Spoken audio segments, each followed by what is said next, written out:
Good morning, students. Myself, Dr. Sangeeta Kumari, Assistant Professor, Department of Psychology, Melaguru Chaibasa. In the previous video, I had taken the class of Semester 5 Psychology paper, DSE 1, Positive Psychology. In this subject, I had taken the class of Unit 4, Application. In this application, the topic is Education. Education के बारे में यानी शिक्षा के बारे में हम लोगों ने पिछले क्लास में जाना था कि शिक्षा क्या है। शिक्षा के हम लोग अलग अलग शब्दों का यानी शिक्षा को हम लोग विद्या भी कहते हैं, प्रबोध भी कहते हैं, एजुकेशन भी कहते हैं। उसके बारे में हम लोगों ने डिटेल से जाना था कि शिक्षा क्या है। आज हम लोग उसके सब्जेक्ट मैटर्स के बारे में जानेंगे कि शिक्षा का सब्जेक्ट मैटर क्या है। जैसे पशुता से मानवता की ओर ले जाने में शिक्षा का विशेष हाथ है, यानी मनुष्य अगर वह शिक्षा ग्रहण नहीं करता है तो वह पशु के समान है।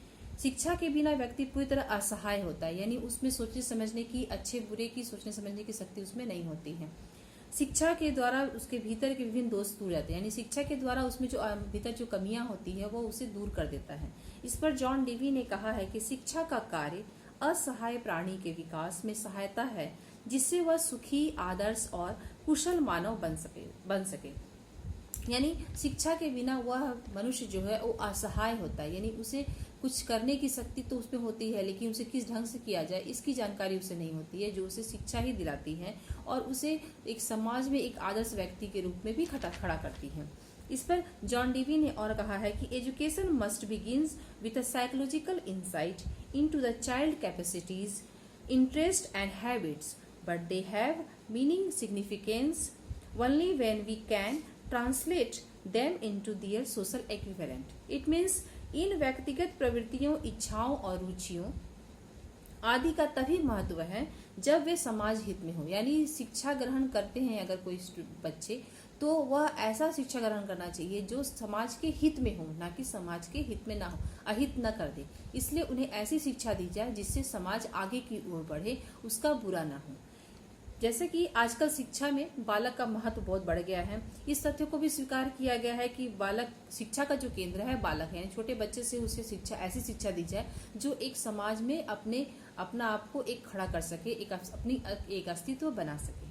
शिक्षा की प्रक्रिया में बालक की रुचियां, मनोवृत्तियां, इच्छाओं और क्षमताओं का पूरा ध्यान आता है। यानी शिक्षा कैसी दी जाए इस पर बच्चे की सारी चीज को देखा जाता है, यानी उसकी इच्छाएं किस तरफ है, उसकी रुचियां किस तरफ है, उसकी मनोवृत्तियां यानी एटीट्यूड किस तरफ से है, उनकी क्षमताएं किस तरह है, यानी वो किस लायक है, यानी वो किस ढंग से शिक्षा को ग्रहण कर सकता है, इस सभी देखा जाता है।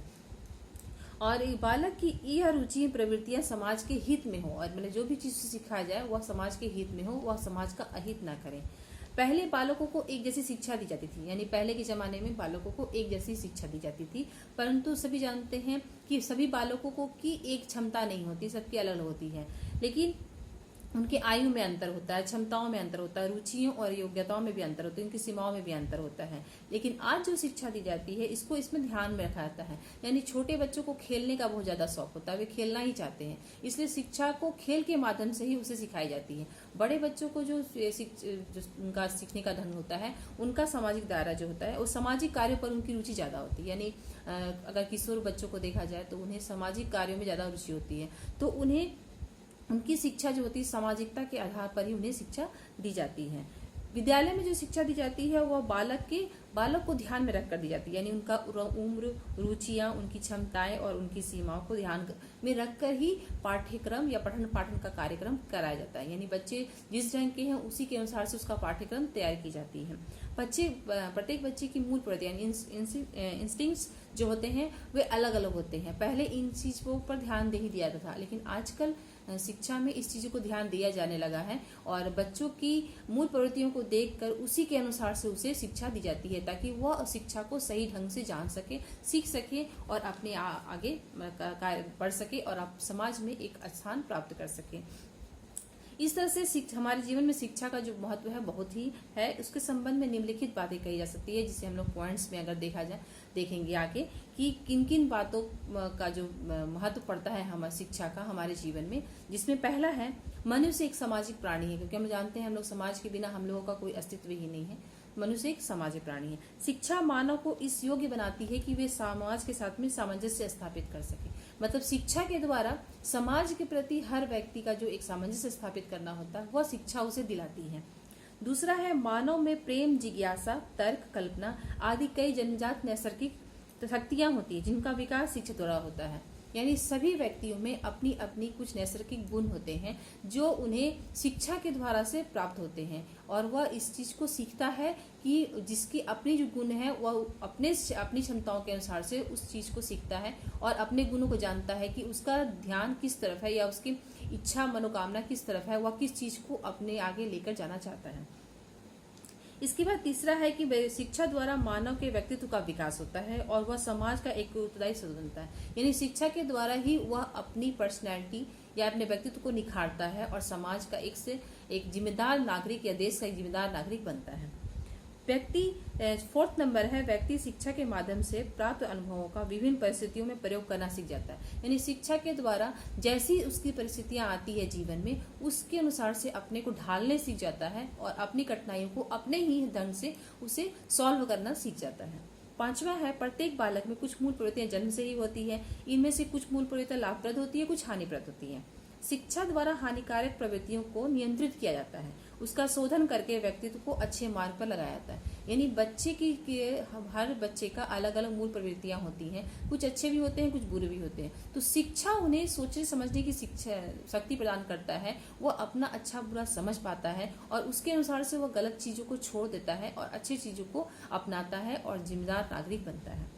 6ठा है, आज का बालक कल का नागरिक है। शिक्षा बालक को उसके वयस्क जीवन के लिए तैयार करता है। यानी एक छोटे से बच्चे को भविष्य में जाकर एक जिम्मेदार नागरिक बनना है, इसमें भी शिक्षा उसकी मदद करती है। 7वां है, बालक के चारित्रिक विकास में शिक्षा का महत्वपूर्ण योगदान है। शिक्षा बालक में सत्यता, उदारता, त्याग, सहनशीलता जैसी भावनाओं को विकसित करता है। यानी हर बच्चे की अपनी एक पर्सनैलिटी होती है, उससे भी निखारने का काम शिक्षा करता है। 8वां है, शिक्षा द्वारा बालक अपनी सभ्यता का, अपनी संस्कृति का, अपने इतिहास, अपनी परंपराओं का ज्ञान प्राप्त करता है। इस प्रकार से शिक्षा किसी समाज की सांस्कृतिक यानी हेरिटेज के संरक्षण में महत्वपूर्ण भूमिका निभाता है। यानी हर व्यक्ति की अपनी कुछ इतिहास होती है, उसकी परंपराएं होती है, सांस्कृतिक होती है। उन चीजों को बच्चे शिक्षा के द्वारा ही ग्रहण करते हैं। जो शिक्षा ग्रहण करके वह बड़े होते हैं, फिर वो अपने नेक्स्ट जनरेशन को वह शिक्षा प्रदान करते हैं, शिक्षा के द्वारा से ही प्रदान करते हैं। यानी उसकी संस्कृति एक पीढ़ी से दूसरी पीढ़ी तक शिक्षा के द्वारा ही आगे बढ़ती है। 9वां नंबर है, शिक्षा व्यक्ति की जैविक आवश्यकताओं की पूर्ति के लिए उसे व्यावसायिक कुशलता की प्राप्ति में सहायता प्रदान करती है, जिससे वो अपना भार स्वयं अपने ऊपर लेने में समर्थ हो सके। यानी जैविक आवश्यकताएं जो घर, खाना, भोजन, जितनी भी जो जैविक आवश्यकताएं हैं मनुष्य की, वह उसे भी पूरा करने का कोशिश करती है। इसमें 10वां नंबर है, विलमॉट का कथन है। इन्होंने कहा है कि शिक्षा जीवन की तैयारी अर्थात वह बालक बालिकाओं को इस योग्य बनाती है कि बड़े होकर जीवन की समस्याओं और कठिनाइयों का सामना कर सके। यानी शिक्षा के द्वारा हर बच्चे की जीवन में कुछ न कुछ कठिनाइयों का सामना करना पड़ता है, बहुत सारी तकलीफें आती हैं, लेकिन शिक्षा के द्वारा वह उसे सहने की शक्ति प्रदान करती है और उस कठिनाइयों को दूर करने की भी शिक्षा के द्वारा ही प्रदान होती है। वह जान पाता है कि इस कठिनाई से हमें कैसे सामना करना है, इस तरह से वह कठिनाई को पार करते हुए अपने जीवन में आगे अपने लक्ष्य की ओर बढ़ता है। 11 नंबर है, शिक्षा व्यक्तियों को इस प्रकार प्रशिक्षित करती है कि वे भावी जीवन में सामाजिक, आर्थिक, धार्मिक, औद्योगिक और सांस्कृतिक आदि क्षेत्रों का नेतृत्व कर सके। यानी फिर भविष्य में वो अपने आप को भी उस जगह खड़ा कर सके। यानी वह समाज में या आर्थिक, धार्मिक स्थिति में वह अपने आप को उस जगह ला सके, अपने आप को उस जगह खड़ा कर सके, ताकि वह भी एक लीडरशिप यानी नेतृत्व करने का गुण उसमें विकसित हो सके। 12वां नंबर है, व्यक्तियों को अनुशासन में प्रशिक्षण प्रदान कर राष्ट्रीय शिक्षा एकता के मार्ग को मतलब इसमें क्या है कि व्यक्तियों को अनुशासन, जो हर शिक्षा ग्रहण करता है बच्चा, तो उसके द्वारा उसमें अनुशासन की भावना आती है, देश के प्रति राष्ट्र एकता की भावना आती है। यानी देश को कैसे एकता के साथ में आगे लेके जा सके। यानी इसमें नेशनल इंटीग्रेशन की भावना शिक्षा के द्वारा ही हर व्यक्ति पे आती है। 13 नंबर है, शिक्षा के द्वारा व्यक्तियों को यह प्रशिक्षण प्राप्त होता है कि वे अपने समूह, समाज, देश तथा राष्ट्र के हितों को सर्वोपरि स्थान दें और स्वार्थ भावना से ऊपर उठ सकें। यानी इसमें शिक्षा के द्वारा बच्चे में स्वार्थ की भावना खत्म हो जाती है। उनका हर काम, हर कार्य जो होता है वह देश के प्रति, लोगों के प्रति और समाज के प्रति त्याग की भावना उत्पन्न करती है, यानी वो अपने सिर्फ बारे में ना सोचकर वह सबके बारे में सोचता है। यह जो सोचने की जो शक्ति है ये शिक्षा के द्वारा ही बच्चे में प्राप्त होती है। 14 नंबर है, राष्ट्रीय एकता में शिक्षा का कार्य भावात्मक एकता यानी नेशनल इंटीग्रेशन का विकास करती है। इससे कोई समाज अथवा राष्ट्र एक सूत्र बनता है, यानी इसके द्वारा ही यानी शिक्षा के माध्यम से ही बालक में नेशनल इंटीग्रेशन की भावना उत्पन्न होती है। वह राष्ट्र को एक सूत्र में बांधने की उसमें शक्ति आती है और एक साथ सूत्र में बांधकर देश को आगे बढ़ाने में वह भी अपना योगदान देता है और उसमें उसका भी उसमें लक्ष्य होता है कि राष्ट्र को एक साथ लेके चल सके, समाज को एक साथ ले चल सके और उसमें त्याग की भावना आती है, सबके प्रति दया की भावना आती है। ये सारी चीजें शिक्षा के द्वारा ही मनुष्य को मिलती है, जो हमें एक बच्चे में बचपन से ही डालनी पड़ती है। तो शिक्षा का महत्व बालक के जीवन में बहुत ही ज्यादा है। इससे आगे हम लोग डिस्कस करेंगे इसके नेचर्स के बारे में, इंपॉर्टेंस के बारे में। आज के लिए इतना ही। Thank you.